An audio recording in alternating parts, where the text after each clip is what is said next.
Allez, mesdames, messieurs, aux premières heures de cette matinée, nous avons tous appris qu'un groupe militaire a pris d'assaut la chaîne gabonaise où ils ont passé un message. Ils ont annoncé l'annulation des élections et la dissolution des institutions de ce côté-là. Et pour en parler cet après-midi, nous avons avec nous le journaliste Michel Ngachou.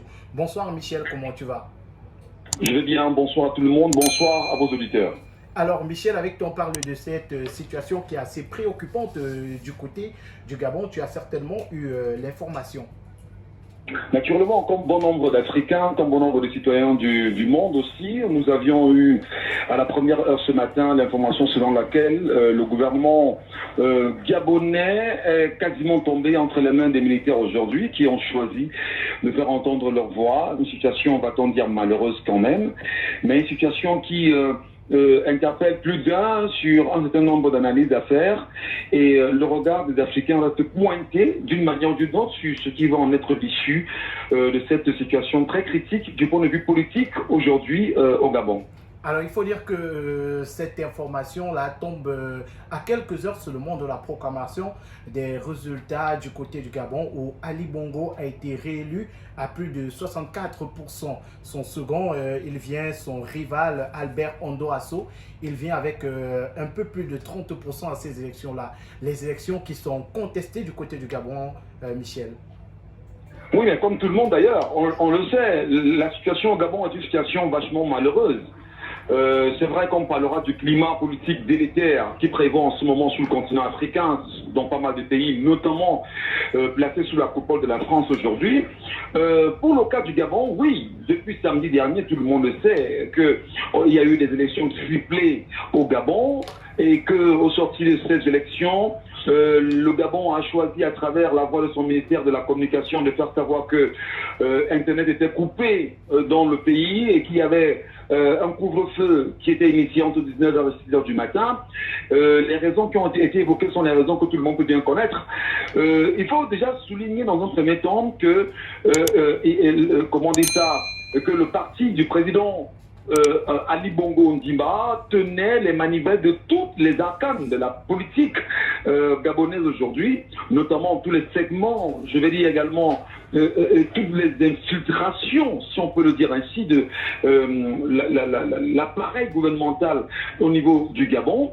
Une situation malheureuse aussi pour dire que on sait que l'opposition a joué une carte magnifique en se mettant en rang serré et non en rang dispersé, pour pouvoir battre celui-là qui, depuis au moins 60 ans, pour parler de la dynastie Bongo, il règne au pouvoir, et c'est une réalité. Bon, fondamentalement, qu'est-ce qu'on peut comprendre? C'est qu'aujourd'hui, d'un côté, vous avez le candidat Albert qui dit qu'il est l'élu de cette élection. Ouais. Vous avez également la dynastie qui gère et qui confisque les appareils, bien évidemment, républicains, et qui peuvent alors dire tripatouiller les élections. Ça n'arrangerait personne. Alors, les Gabonais eux-mêmes, pour les informations qu'on a pu filtrer jusqu'ici, les Gabonais eux-mêmes nous disent que les résultats qui ont été compilés dans plusieurs bureaux de vote donnent le candidat de l'opposition vainqueur. Mais comment vous comprenez que l'on choisit de fermer littéralement le pays samedi, de couper Internet dans le pays, et lorsqu'on réouvre, et surtout, de dire que RFI et France 24 sont mis de côté, et quelques jours après, comme vous dites, voilà, Ali Bongo Ondimba a gagné. Comment vous analysez ça, vous? Mais est-ce que l'idée derrière ces différentes fermetures, on parle bien sûr des médias français, c'était pas d'éloigner un peu l'influence française là dans le déroulement des élections? Je ne sais pas de comprendre la question. Alors, tu parlais tout à l'heure de RFI, France 24, Internet qui a été coupé et beaucoup plus les médias français qui ont été interdits pendant la période électorale du côté du Gabon. Est-ce que le but, ce n'était pas d'éloigner, puisque depuis plusieurs mois déjà, des années, on se plaint de l'influence française dans les élections en Afrique? Est-ce que le but de ces interdictions-là, ce n'était pas notamment de réduire cette influence-là? Non, mais on peut parler d'influence aujourd'hui si on veut, si je vous comprends très bien, on peut parler d'influence extérieure qui puisse avoir une certaine influence sur les choix à la fois des électeurs. Alors, ce qu'il faut déjà comprendre, c'est que la même, comment dire, le même Gabon a choisi de ne pas délivrer des laissés-passer aux observateurs internationaux des élections qui viennent également nous dire avec exactitude ce qu'ils ont pu retenir. Les médias du monde n'y ont pas eu accès au Gabon, connaissant que c'était une élection quand même assez compliquée. Alors, le Gabon a choisi de ne pas le leur donner. Alors, revenir sur la question des RFI et des France 24. Moi, je l'ai très bien dit dans certaines tribunes, dont les témoins de suicide, notamment sur mes pages Facebook et autres. C'est une grosse manipulation. Venons-en en fait. Vous savez qu'en ce moment, la situation au Niger, précisément, est une situation assez malheureuse, où nous avons vu au Niger les militaires révolutionnaires et non les militaires néo-colonialistes qui ont pris le pouvoir. Alors, le vent du Niger qui souffre en réalité la perte de l'influence française au niveau de 4 pays africains aujourd'hui, en 5 ans, il faut le préciser, à savoir la République centrafricaine, le Mali, le Burkina Faso et aujourd'hui le Niger, laisse justement entendre qu'il y a une politique france-africaine qui est extrêmement présente sur le continent africain aujourd'hui, notamment dans les 14 pays qui sont encore sous le contrôle de la France en tant que colonie. Alors, la France se rend compte effectivement qu'en Afrique centrale, le cœur économique de la France-Afrique en Afrique centrale, c'est le Gabon. Ayant perdu le Gabon, l'influence de la France également va impacter toute la sous-région Afrique centrale aujourd'hui. Alors, des informations que nous avons eues, même s'il faut encore le dire, qu'il faut les filtrer, avec tout ce qui s'est passé au niveau du Niger, la France, donc, a pris sur elle de s'arranger pour dire à Ali Bongo Ondimba que si jamais vous perdez les élections, sachez que le sentiment anti-français est tellement grandissant en Afrique aujourd'hui que nous savons, nous aussi français, que c'est parce que nous validons quelquefois des élections qui sont fraudées dans certains pays africains. Alors nous ne sommes que nous, Français, partants de cette politique-là. Alors, je fais rapidement le lien avec France 24 pour vous dire, d'abord c'est une grosse manipulation. Le cœur de la France-Afrique, dont la sous-région Afrique centrale, aujourd'hui, c'est simplement le Gabon, dont l'armée française a une base militaire française au Gabon, dont il est impensable que du point de vue géostratégique, que l'on dise qu'on a fermé RFI et France 24. Donc ce n'est qu'une manipulation, ce n'est qu'une diversion, ce n'est qu'une distraction, si on peut le dire ainsi. Alors ce qu'on peut retenir, c'est que les observateurs internationaux ne sont pas venus, les médias internationaux n'y ont pas pris part, et même quelques médias camerounais qui sont proches du Cameroun n'ont pas eu accès au Gabon aujourd'hui. Comprenez bien la super chérie, mon cher frère. Vous désirez lutter contre le surpoids, la fatigue générale, vous voulez être en super forme toute la journée, alors désormais, consommez le thé Vitatibio. Vitatibio est un thé composé à base de plantes 100% naturelles, notamment des feuilles d'eucalyptus, des feuilles de corosonnier, des feuilles de menthe, des feuilles de manguier et de tisane. Grâce à sa saveur mentholée, il vous protège contre la toux, la grippe et libère la voie respiratoire.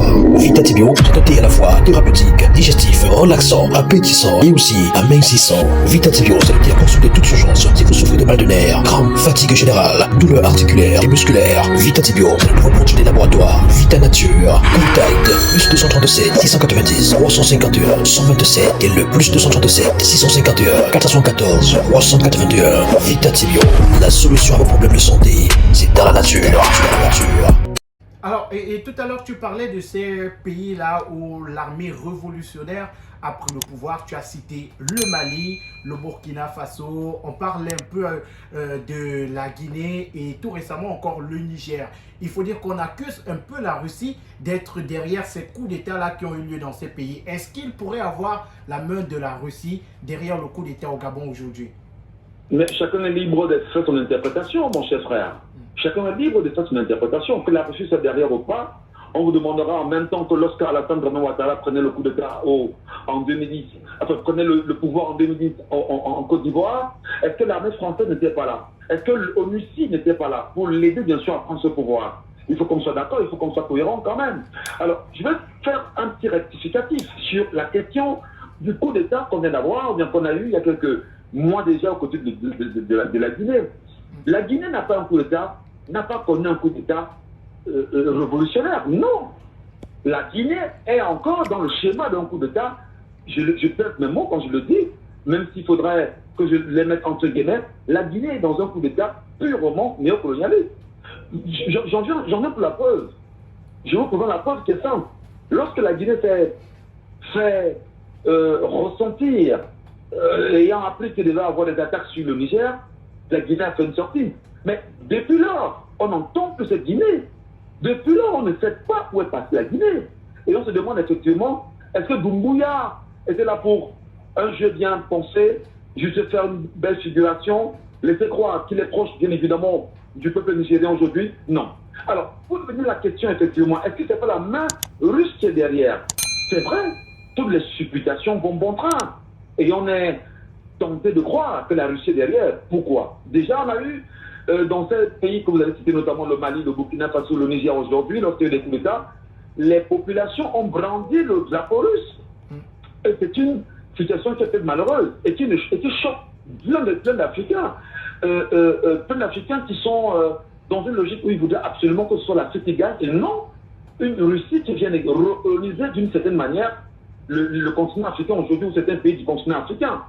On a également vu Prigojine qui récemment a été aperçu, dit-on, quelque part au Sahel pour le dernier vidéogramme qu'il a fait un jour avant son décès, vous le savez, qui disait effectivement qu'il était au Sahel pour pouvoir accompagner le groupe paramilitaire Wagner, dans la mesure où il fallait protéger les pouvoirs de ceux et celles qui les ont pris, notamment les militaires qui sont au pouvoir, et donner la parole au peuple. On a entendu Prigojine. Vous avez également le sommet, le tout dernier sommet Russie-Afrique qui s'est fait récemment à Saint-Pétersbourg. Vous avez vu les présidents qui y ont pris part. Donc, entre-temps, qu'on le veuille ou non, il y a une influence aujourd'hui qui est perceptible sur le continent africain venant de la Russie. La Russie, souvenez-vous qu'en ce moment, il y a une guerre qui se mène en même temps dans l'Europe entre la Russie et l'Ukraine. Et donc l'Europe est totalement en déphasage avec la guerre menée par les deux pays. Et il a fallu que dans les sorties du président de la Fédération de Russie, notamment Vladimir Poutine, qui disent qu'il n'a pas besoin, lui, Vladimir Poutine, de mener une guerre en France. Qu'est-ce qu'il fait? Il faut simplement libérer les colonies africaines. Alors, est-ce qu'on peut comprendre qu'aujourd'hui, Vladimir Poutine sera en train de libérer les colonies africaines pour suffisamment fragiliser la France, sachant que si la France est fragilisée du point de vue économique, et du point de vue géostratégique, du point de vue des influences sur le continent africain, la France, qui a un sous-sol pauvre, un pays extrêmement pauvre, va revenir à son originalité et cette fois-ci, il pourra au mieux fragiliser aussi l'Europe. Permettez-moi de vous dire, chers frères, qu'entre-temps quand même, la guerre au niveau du Niger, peut-être pas la guerre, mais le coup d'État au niveau du Niger cache pas mal de choses qui se tramaient dans les bacs. On sait que ce n'est pas seulement l'uranium nigérien, on sait aussi qu'il y a le pétrole nigérien, on sait qu'il y a le gaz nigérien. Et pour ne parler que de ces trois dimensions aujourd'hui, s'il y a le pétrole, le gaz et l'uranium, et que l'on dit au quotidien que le Niger est l'un des pays les plus pauvres de la planète, alors que c'est l'un des pays les plus riches de la planète, permettez-moi de vous rappeler qu'il y a quand même 52 centrales qui sont alimentées en France grâce à l'uranium extrait des sous-sols du Niger. Alors, lorsqu'on fragilise dans ces pays, je veux dire la France, on fragilise la France à travers les colonies françaises au niveau de l'Afrique, mais c'est tout bénéfice naturellement pour la Russie qui serait la bienvenue. Mais puisque la Russie elle-même ne s'est pas dit, comment on dit ça, ne s'est pas prononcée ouvertement sur son influence ou pas, mais allez réécouter la toute dernière rencontre que le président français Emmanuel Macron a eu avec des ambassadeurs et ambassadrices, vous comprendrez qu'il vous dit simplement que voilà, il y a une influence qui est là et il faut mener une guerre.